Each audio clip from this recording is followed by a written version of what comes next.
as intoxicating as it was foreboding.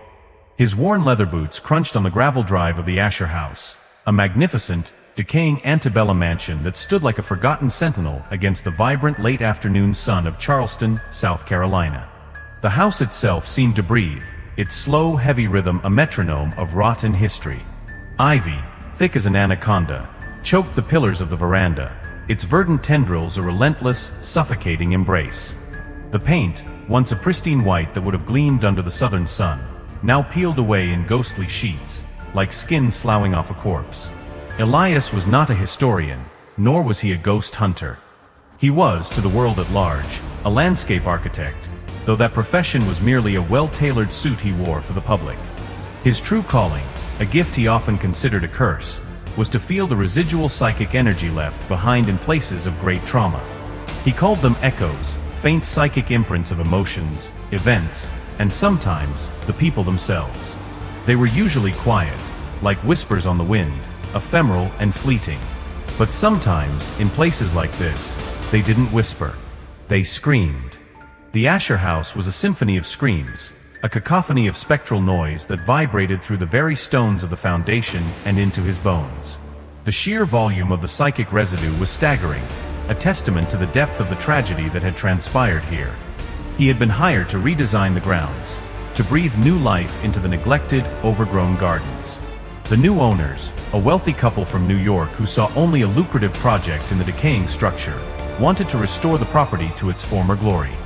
They saw a blank canvas. Elias saw a burial ground, a haunted mausoleum cloaked in kudzu and forgotten memories.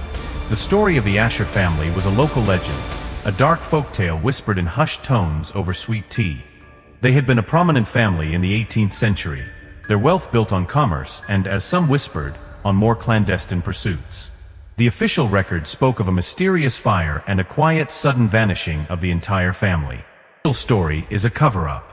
The Asher family was into, let's call it, esoteric practices. They weren't just rich folk. They were witches. The kind you don't read about in fairy tales. They dealt with things they shouldn't have. And when it came back for them, it came with a vengeance. What came back? Elias asked, his heart pounding a little harder, the echoes of the house seeming to get louder with every word. Sam finally looked up, his eyes, the color of faded denim, fixed on Elias's. The Echo Curse. They created it to trap something. And in the end, it trapped them. The curse is real, boy. It's written in the stones and the soil. It's in the air you breathe out there. The conversation with Sam confirmed Elias's darkest suspicions. The echoes he felt weren't just residual sadness. They were fragments of a powerful, malevolent curse. That night, as the moon cast long skeletal shadows across the grounds of the Asher house, Elias felt a prickling sensation on the back of his neck. He was being watched. Not by a spirit, but by someone very much alive, lurking in the thickets just beyond the fence line. It was a calculated, patient stare, and it sent a shiver of dread down his spine. This was no ordinary haunting. This was a game of cat and mouse, and he was the pawn. The next morning, armed with his landscape tools and a growing sense of unease, Elias ventured into the house itself. The owners had given him free rein, confident that he could handle whatever the old place threw at him. The air inside was thick with the dust of ages and the musty scent of decay. Light filtered through grimy windows, illuminating dust motes dancing in the silent air, a spectral ballet of microscopic particles. In the study, a room lined with empty bookshelves, he found it. Tucked away in a secret compartment behind a loose panel was a leather-bound journal. The pages were brittle, the ink faded, and the script was a mix of archaic English, Latin, and a series of complex, unsettling symbols that seemed to writhe on the page. This was the Asher family's record. It wasn't a diary. It was a grimoire. And with it, the power to unleash the entity held captive within the Echo Curse. That night, Elias tried to sleep, but the whispers of the house were too loud.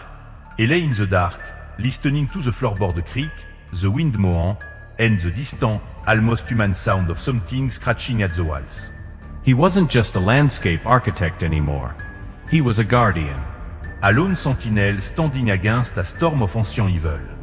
He knew with a certainty that chilled him to the bone that the curse wasn't just in the house. It was in him now, and he had no choice but to see it through to the end. The next morning, the grimoire was a cold, heavy weight in Elias's hands. He had spent a restless night, listening to the house's unsettling sighs and creaks, the whispers in the walls seeming to gather strength and malice. The sense of a lurking presence, of eyes watching from beyond the veil of reality, was no longer a suspicion, it was a certainty. He knew he couldn't face this alone. The grimoire's cold, heavy presence was a tangible tether to the supernatural world, a world he had long tried to keep at arm's length. He found Lena at the local historical society, her face buried in a stack of microfiche reels.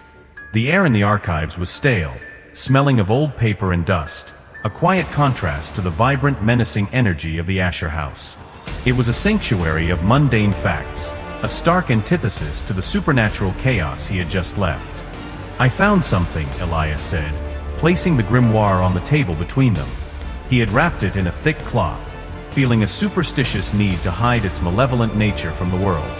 Lena's eyes widened as she looked at the ancient, leather-bound volume. "Is that?" Elias nodded grimly. Eleanor's grimoire. "It's not just a record of a family. It's a textbook on a specific, horrible kind of magic. The kind that traps things." He told her about the Echo Curse, the entity the Ashers had tried to contain, and the chilling apparition of Eleanor. He recounted the vision she had given him, the flashes of a dark man, the glowing symbols, and the tantalizing glimpse of a hidden key. Lena, far from being scared, was fascinated. Her historian's mind, sharp and inquisitive, saw this as the ultimate figure he'd seen watching him from the bushes, the one Eleanor had shown him. It wasn't a ghost, on the outside. But he wasn't a simple ghost hunter, he was a cunning and patient manipulator, and he was using the house's own magic against Elias. The flicker of lights, the feeling of being watched, it was all a part of his game, a way to test and taunt his opponent. "You said they died out," Elias pressed. "How could he still be here?" Sam just shook his head, a look of profound sadness on his face.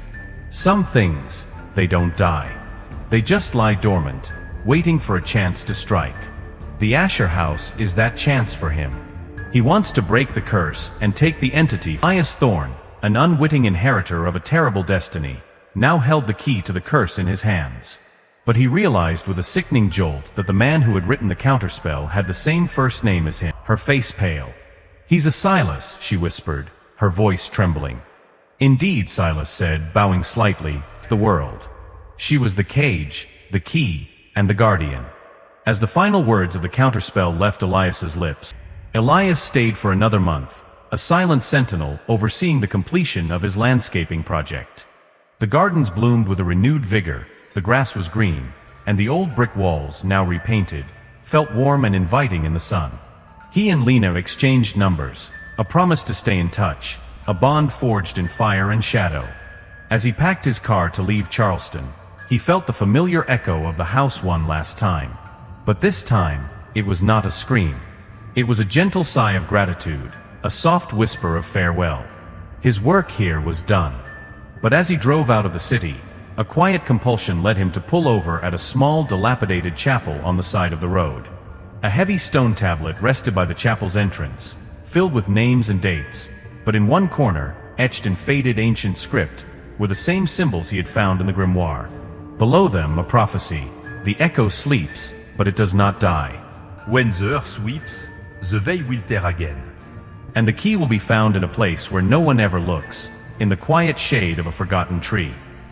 Elias smiled faintly. He had thought his journey was over. But he now knew, with a certainty that settled deep in his soul, that his real work had just begun. The world was filled with echoes, and he was the one destined to hear them. And so we reached the end of our tale. The curse, which had haunted the Asher house for centuries, was finally broken, not by force, but by a willing sacrifice. Elias, the unsuspecting hero, fulfilled his destiny, guided by the ghost of Eleanor Asher.